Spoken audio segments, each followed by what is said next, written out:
सामना करना पड़ा है। पिछले कुछ हफ्तों के दौरान हमने पश्चिम बंगाल और उड़ीसा में सुपर साइक्लोन अम्फान का कहर देखा। तूफान से अनेकों घर तबाह हो गए, किसानों को भी भारी नुकसान हुआ। हालात का जायजा लेने के लिए मैं पिछले हफ्ते उड़ीसा और पश्चिम बंगाल गया था। पश्चिम बंगाल और उड़ीसा के लोगों ने जिस हिम्मत और बहादुरी के साथ हालात का सामना किया है, प्रशंसनीय है। संकट की इस घड़ी में देश भी हर तरह से वहां के लोगों के साथ खड़ा है। साथियों, एक तरफ जहां पूर्वी भारत तूफान से आई आपदा का सामना कर रहा है, वहीं दूसरी तरफ देश के कई हिस्से टिड्डियों या लोकस्ट के हमले से प्रभावित हुए हैं। इन हमलों ने फिर हमें याद दिलाया है कि छोटा सा जीव कितना नुकसान करता है। टिड्डी दल का हमला कई दिनों तक चलता है, बहुत बड़े क्षेत्र पर इसका प्रभाव पड़ता है। भारत सरकार हो, राज्य सरकार हो, कृषि विभाग हो, प्रशासन भी इस संकट के नुकसान से बचने के लिए, किसानों की मदद करने के लिए आधुनिक संसाधनों का भी उपयोग कर रहा है। नए नए आविष्कार की तरफ भी ध्यान दे रहा है और मुझे विश्वास है कि हम सब मिलकर के हमारे कृषि क्षेत्र पर ये जो संकट आया है उससे भी लोहा लेंगे, बहुत कुछ बचा लेंगे। मेरे प्यारे देशवासियों, कुछ दिन बाद ही 5 जून को पूरी दुनिया विश्व पर्यावरण दिवस मनाएगी। विश्व पर्यावरण दिवस पर इस साल की थीम है बायोडायवर्सिटी, यानी जैव विविधता। वर्तमान परिस्थितियों में यह थीम विशेष रूप से महत्वपूर्ण है। लॉकडाउन के दौरान पिछले कुछ हफ्तों में जीवन की रफ्तार थोड़ी धीमी जरूर हुई है, लेकिन इससे हमें अपने आसपास प्रकृति की समृद्ध विविधता को, जैव विविधता को करीब से देखने का अवसर भी मिला है।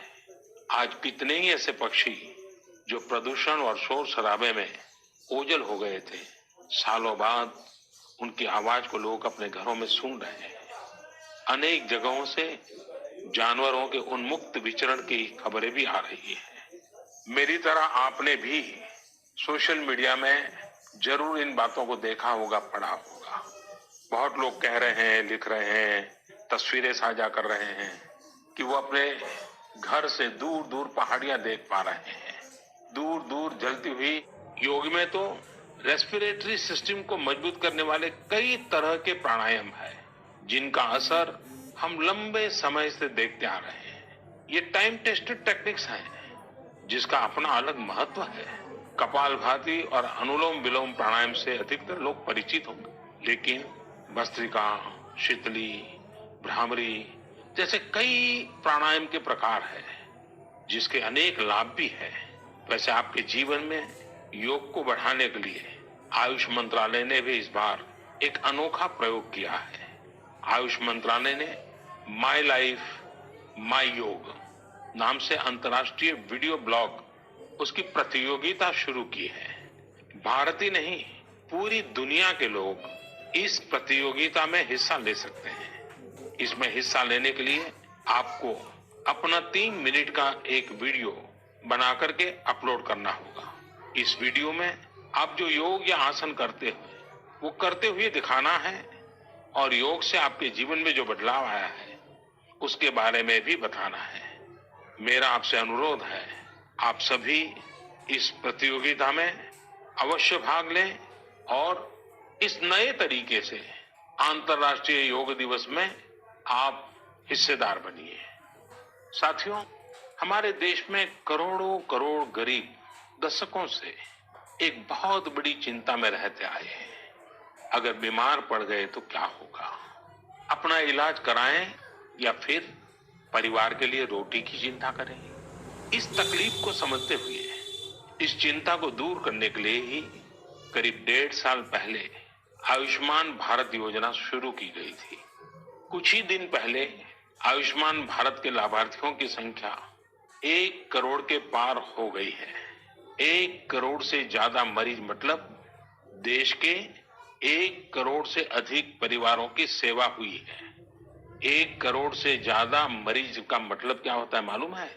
1 करोड़ से ज्यादा मरीज मतलब नॉर्वे जैसा देश, सिंगापुर जैसा देश, उसकी जो टोटल जनसंख्या है उससे 2 गुना लोगों को मुफ्त में इलाज दिया गया है।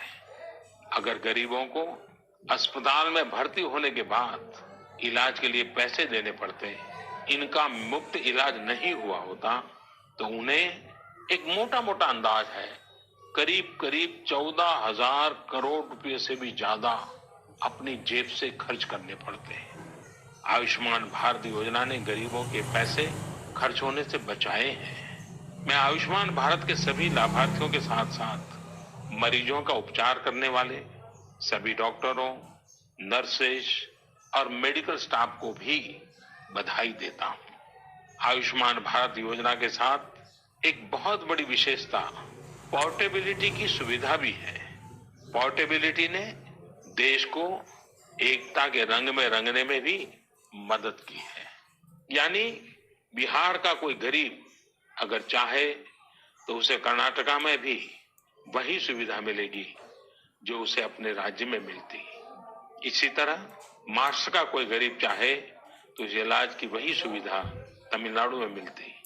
इस योजना के कारण किसी क्षेत्र में जहां स्वास्थ्य की व्यवस्था कमजोर है, वहां के गरीब को देश के किसी भी कोने में उत्तम इलाज कराने की सहूलियत मिलती है।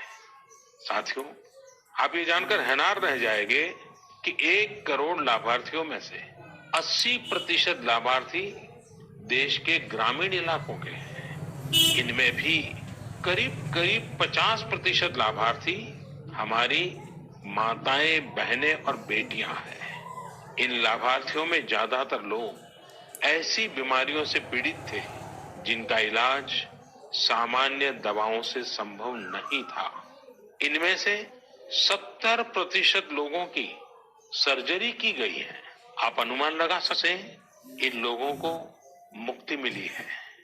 मणिपुर के चुरा चांदपुर में 6 साल के बच्चे केलेन सांग, उसको भी इसी तरह आयुष्मान योजना से नया जीवन मिला है।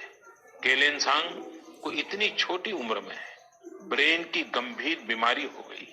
इस बच्चे के पिता दिहाड़ी मजदूर हैं और मां बुनाई का काम करती है। ऐसे में बच्चे का इलाज कराना बहुत कठिन हो रहा था, लेकिन आयुष्मान भारत योजना से अब उनके बेटे का मुफ्त इलाज हो गया है। कुछ इसी तरह का अनुभव पुडुचेरी की अमूर्था वल्ली जी का भी है। उनके लिए भी आयुष्मान